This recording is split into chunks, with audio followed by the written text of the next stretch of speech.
어제 저녁 수요 기도회 때 녹화하는 중 제가 아마 정지 버튼을 실수로 눌러서 한 9분쯤 녹화가 되다가 정지된 것 같습니다. 그래서 다시 현장감은 없지만 집에서 혼자 녹화를 해서 올리려고 합니다.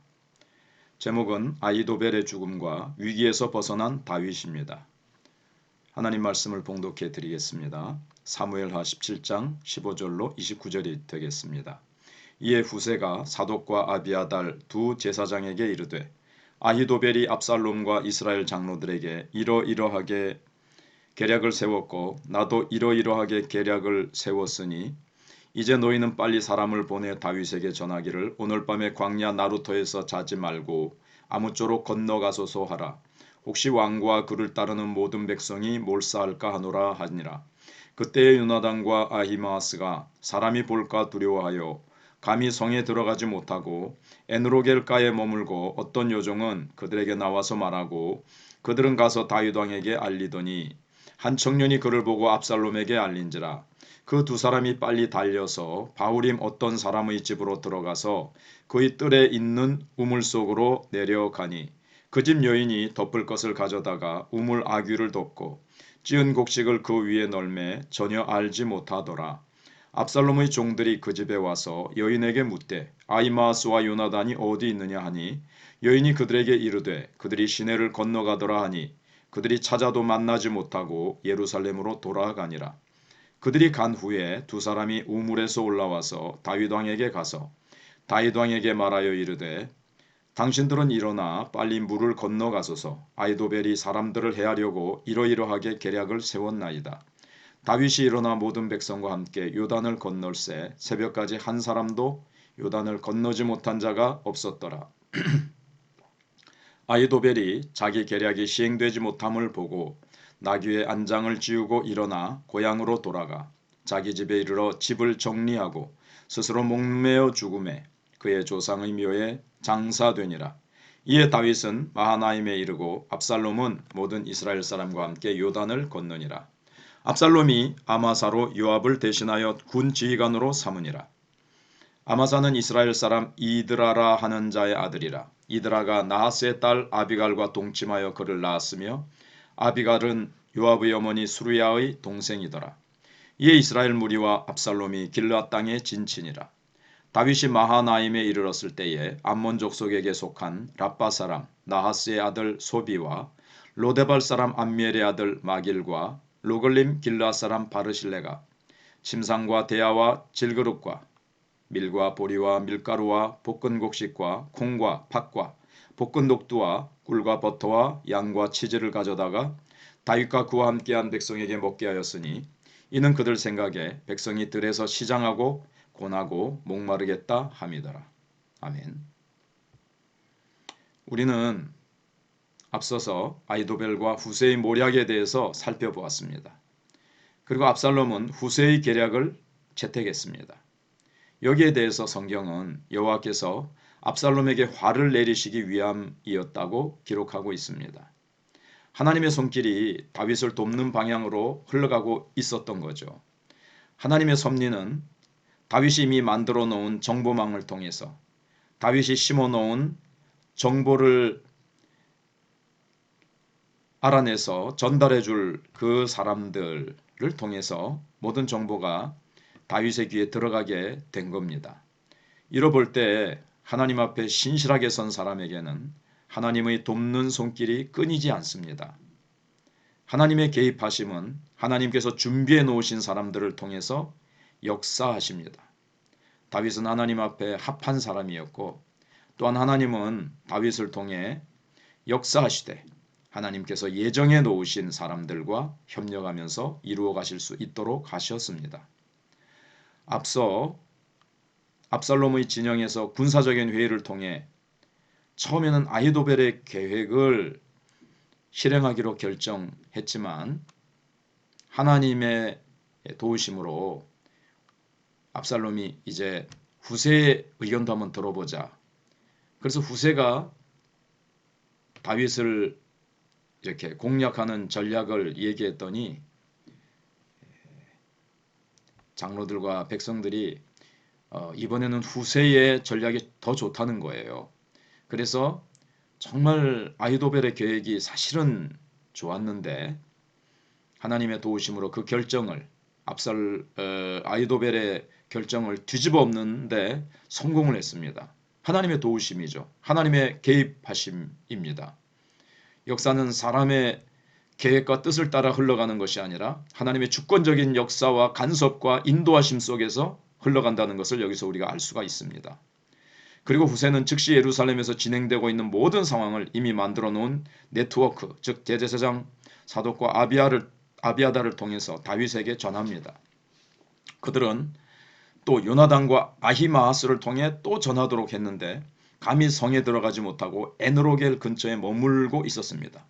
그때 한 여종이 와서 말을 하고, 제가 빨리 안 넘겨서 지금 맨 밑에 줄입니다. 여종이 와서 말을 하고 다윗 왕에게 전했는데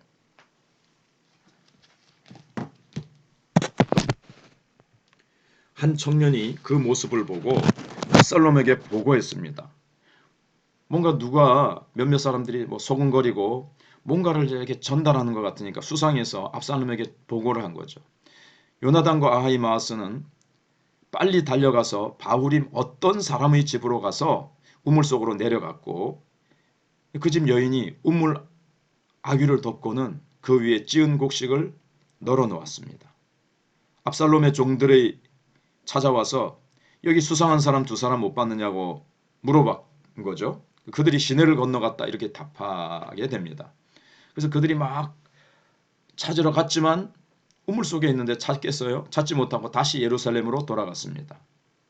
이렇게 압살롬의 눈을 피해 다윗에게 정보를 전달하게 됩니다. 여기서도 보십시오. 이름 모를 한 여인이 돕지 않고 그 스파이 같은 사람들이 우물 안에 들어갔다, 숨었다라고 만약에 말을 했더라면 어떻게 됐겠습니까?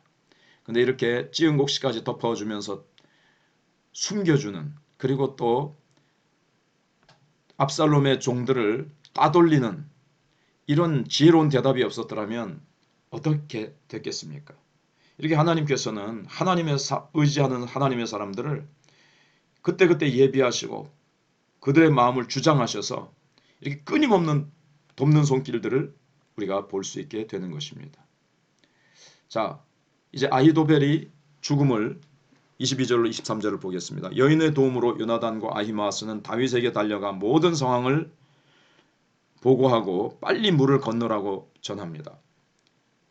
요단강을 건너라는 거죠. 모든 정황을 듣게 된 다윗은 후세의 권고에 따라서 그의 군사들과 모든 백성을 이끌고 서둘러서 밤새도록 요단강을 건넙니다. 그 이유는 지금의 군사력으로는 압살롬을 감당할 수 없었기 때문입니다. 22절은 이 상황을 이렇게 묘사합니다. 다윗이 일어나 모든 백성과 함께 요단을 건널세 새벽까지 한 사람도 요단을 건너지 못한 자가 없었더라. 이렇게 함으로 인해서 다윗은 그에게 속한 군사들과 백성들의 생명을 구할 수 있었습니다. 이렇게 다윗에게는 하나님에 의해 이끌림받는 사람들의 도움의 손길이 있었습니다.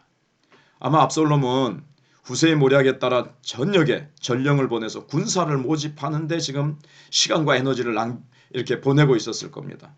다윗을 빨리 추적했더라면 아히도벨의 전략에 의해서 다윗은 그냥 이렇게 속수무책으로 정신없이 당할 수도 있었는데 후세의 전략 때문에 군사들을 브엘세바에서부터 단까지 모으는 거기에 이제 막 압살롬이 교만해져 가지고 마음이 들떠 가지고 온 백성 모아 가지고 다윗을 완전히 그냥 다시는 일어서지 못하도록 매장시켜 버리겠다는 그런 전략을 따라서 이제 한 거죠. 하나님이 다 도우셔서 하나님이 그렇게 역사하신 겁니다. 그래서 그러는 사이에 다윗을 추격하지 못했고 이는 아히도벨의 계획을 채택하지 않았다는 결론을 우리가 알 수가 있습니다.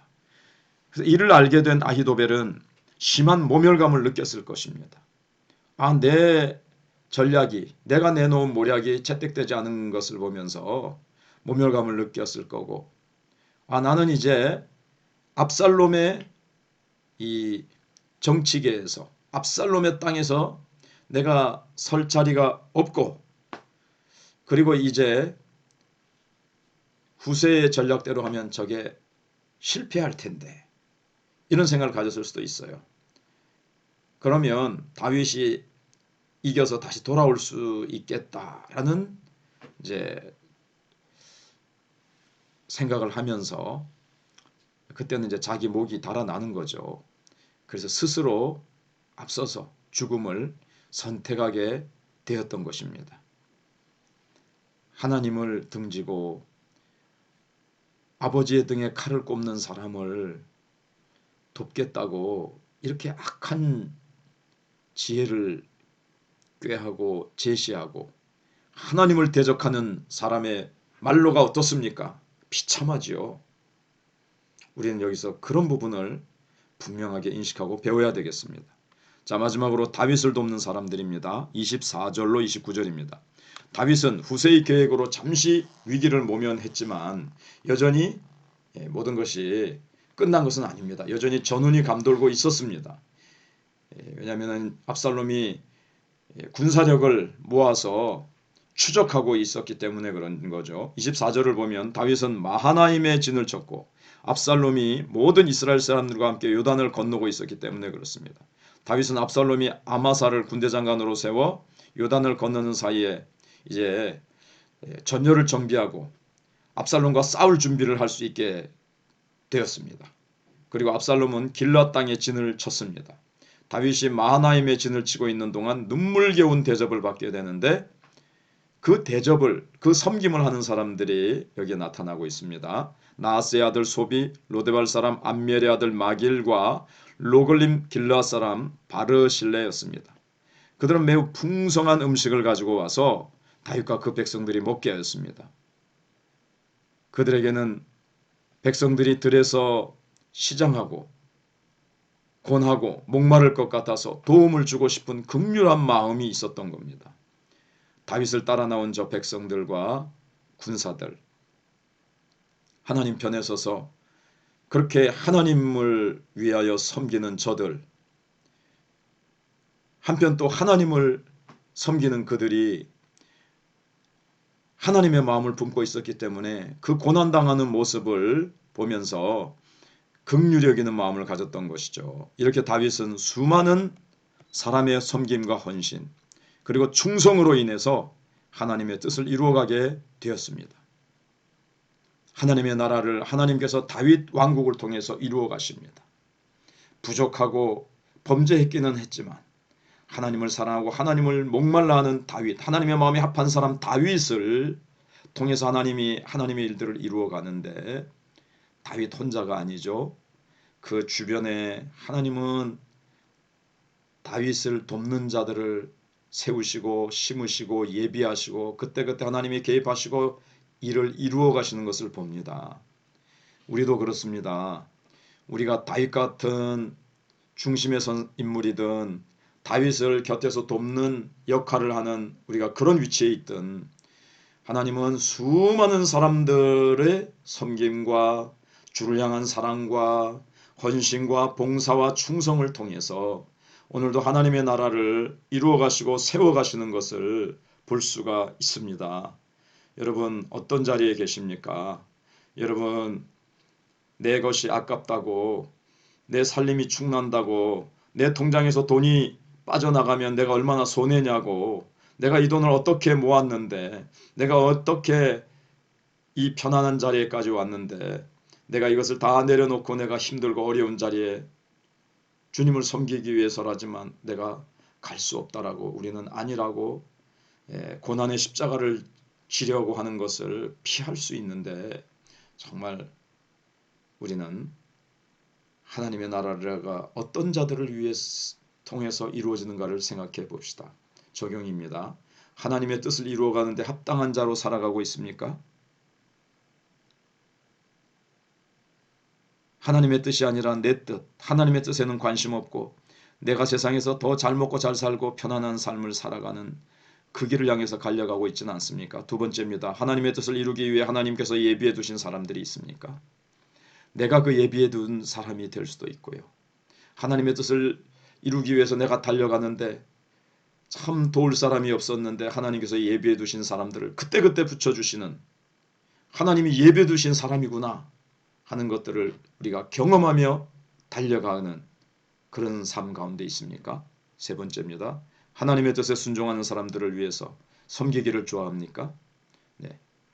나도 하나님의 뜻에 순종하면서 살아가지만 또 내 곁에 하나님이 내게 눈을 열어 보여주시는 사람들 가운데 하나님의 뜻에 순종하는 사람들을 위해서 내가 그들을 돕고 섬기고 하나님이 내게 주신 것들을 그에게 흘려보내주고 내가 동력자로 그렇게 섬기는 자로 살아가고 있는지 우리를 살펴봅시다.